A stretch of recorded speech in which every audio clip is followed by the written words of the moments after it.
यह कहानी है किशन नाम के एक सुनार की। किशन की आदत थी रोजाना भगवान शिव की पूजा करके ही अपनी दुकान पर जाने की। किशन भगवान शिव की पूजा आराधना तो करता था, परंतु यदि कोई गरीब मजबूर उसकी दुकान पर कुछ मांगने आए तो वो उसे भगा देता था। एक दिन जब किशन दुकान में भगवान शंकर की पूजा कर रहा था, तभी वहां एक भिखारी आ गया और बोला, सेठ जी कुछ पैसे दे दीजिए, कुछ खाया नहीं है 2 दिनों से। किशन ने उसे डांटते हुए कहा, जा यहाँ से, दुकान खुली नहीं कि सुबह सुबह जाने कहाँ से भिखारी आ जाते हैं। वह भिखारी वहां से चला गया। तभी किशन का एक दोस्त आया, बोला, क्या बात है किशन, इतने गुस्से में क्यों है? वह बोला, अरे दुकान खुली नहीं कि ये भिखारी आ जाते हैं। बाजार में हर समय ये भिखारी घूमते रहते हैं, बहुत परेशान कर रखा है इन भिखारियों ने। किशन का दोस्त बोला, चल छोड़ गुस्सा, कोई बात नहीं, एक कप चाय पिला यार। किशन अपने दोस्त के लिए चाय मंगवा देता है। भगवान शिव कैलाश पर्वत पर बैठकर सारा नज़ारा देख रहे थे और मुस्कुरा रहे थे। माँ पार्वती बोली, क्या हुआ भोलेनाथ, आप मंद मंद मुस्कुरा क्यों रहे हैं? तब भगवान शंकर बोले, देवी पार्वती, वो देखो मेरा भक्त किशन, वो मेरी पूजा बहुत मन से करता है, पर वो यह नहीं जानता कि मेरी पूजा तो गरीब और बेसहारा लोगों की सहायता करने से है। अभी कुछ देर पहले ही उसने एक ज़रूरतमंद को अपने द्वार से खाली हाथ ही लौटा दिया। देवी पार्वती बोली, प्रभु, फिर तो आपको अपने भक्त को सबक ज़रूर सिखाना होगा।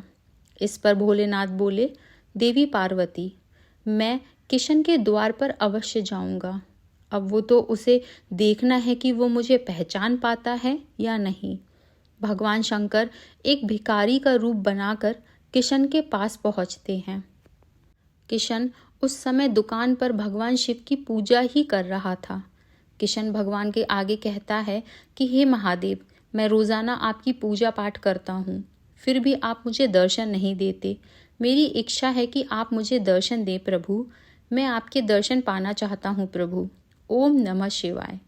तभी शिव रूपी भिखारी किशन की दुकान में आते हैं और कहते हैं, बेटा, आज सुबह से कुछ भी नहीं खाया, थोड़ी मदद कर दो तो मैं कुछ खा लूँगा।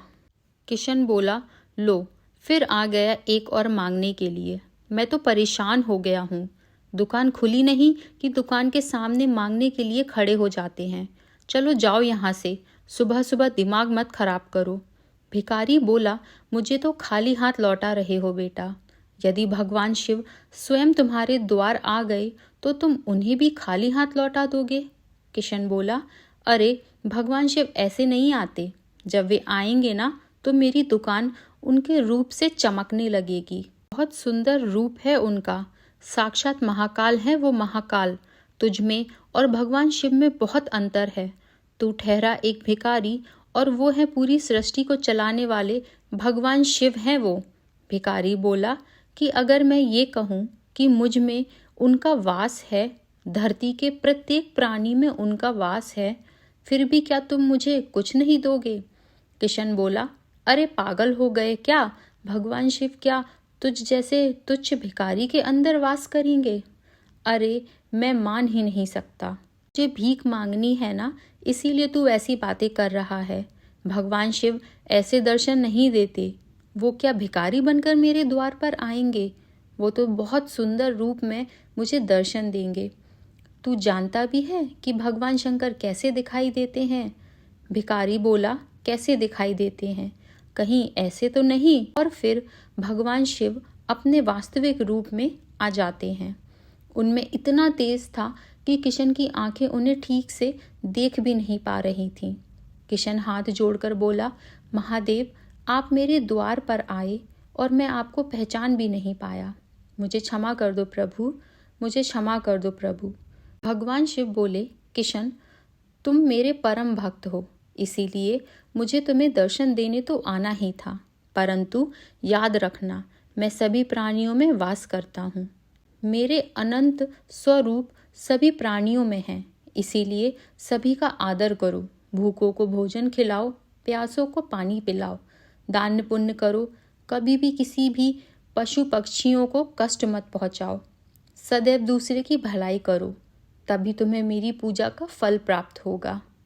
मैंने भिखारी का भेष इसीलिए बनाया था ताकि मैं तुम्हें सही मार्ग दिखा सकूं। किशन हाथ जोड़कर बोला, मुझे क्षमा कर दो प्रभु, मैं अब ऐसा कभी नहीं करूँगा। मेरे द्वार से कभी कोई खाली हाथ नहीं लौटेगा। मैं आपको वचन देता हूँ प्रभु, मुझे आपके दर्शन हो गए, मेरा जीवन धन्य हो गया।